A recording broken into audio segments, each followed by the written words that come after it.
Enfin, toutes les institutions de la transition du Mali prennent corps. Comme prévu par la charte de la transition, après l'élection de son président et la déclaration de conformité du règlement intérieur, le Conseil national de la transition doit procéder à la mise en place des autres membres du bureau et des commissions générales. Ce qui fut fait ce jeudi matin dans l'enceinte du Centre international de conférences de Bamako sous la présidence de son président, le colonel Malik Diao.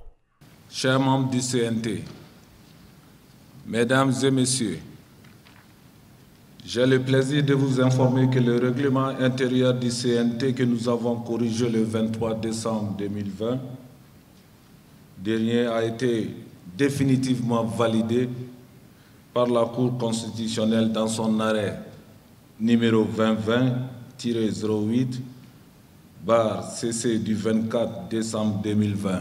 Le projet d'ordre du jour qui nous est soumis aujourd'hui est le suivant. 1.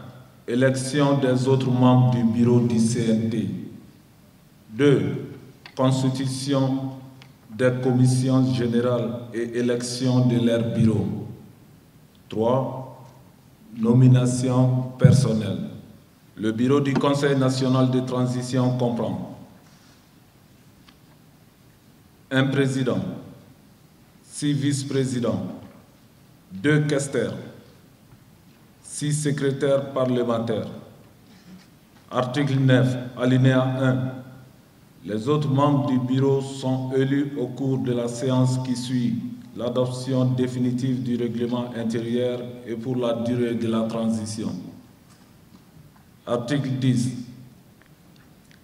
Les candidatures pour les autres postes du bureau doivent être déposées au secrétariat général du Conseil national de transition au plus tard 1 heure avant l'heure fixée pour l'ouverture du scrutin.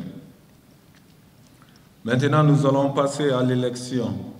Après l'effectivité de la mise en place du nouveau bureau du CNT, nous avons tendu notre micro à quelques-uns des membres et participants.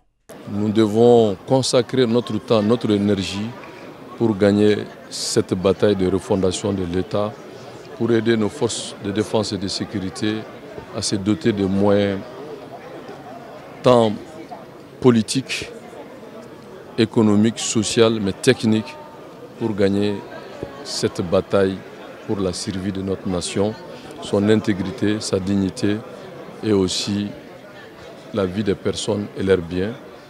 Et trouver aussi les voies et moyens d'aller à la réconciliation avec tous les Maliens sans appartenance ni ethnique ni religieuse. Le défi est énorme, mais le Mali a suffisamment de ressources et de ressorts pour gagner cette bataille. Nous venons de mettre aujourd'hui le bureau du CNT. Nous venons de mettre le bureau des commissions. Il n'y aura pas satisfaction totale. Mais nous pensons que chaque fois que nous sommes venus bonnement pour changer les choses, nous ne pouvons pas aujourd'hui dire qu'on est sorti frustré. Il y a ça. Non. Nous pensons que tous les membres du CNT sont au même niveau. Au même niveau de compétences, au même niveau aujourd'hui vraiment de responsabilité, au même niveau aujourd'hui vraiment de mesurer les enjeux aujourd'hui qui traversent ce pays-là. Vraiment se fondant sur ces enjeux, tous les membres vont se donner à fond pour que vraiment la transition réussisse. On n'a pas le droit que la transition ne réussisse pas.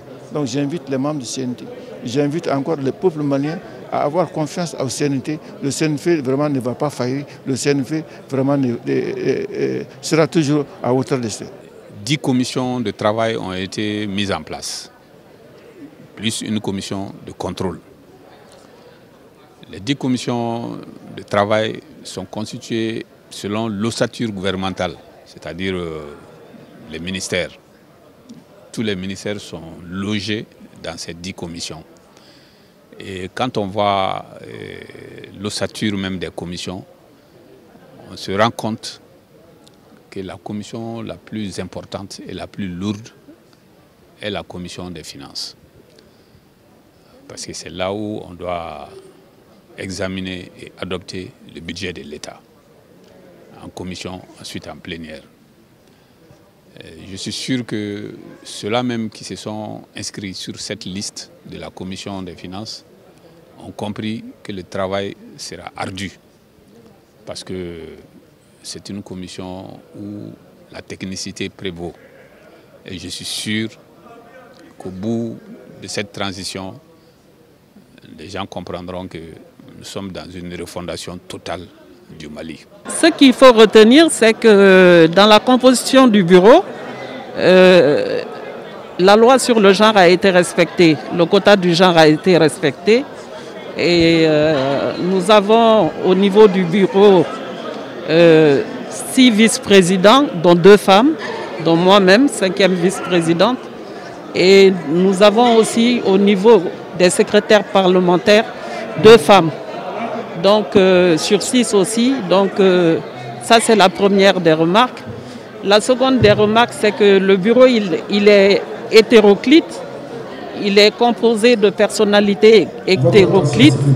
Il a pris en charge l'ensemble des sensibilités qui composent le CNT en majorité. Enfin, les choses sérieuses peuvent commencer. Une fois le bureau en place, le président du CNT au perchoir, les grandes décisions de la nation peuvent être évoquées, discutées et votées.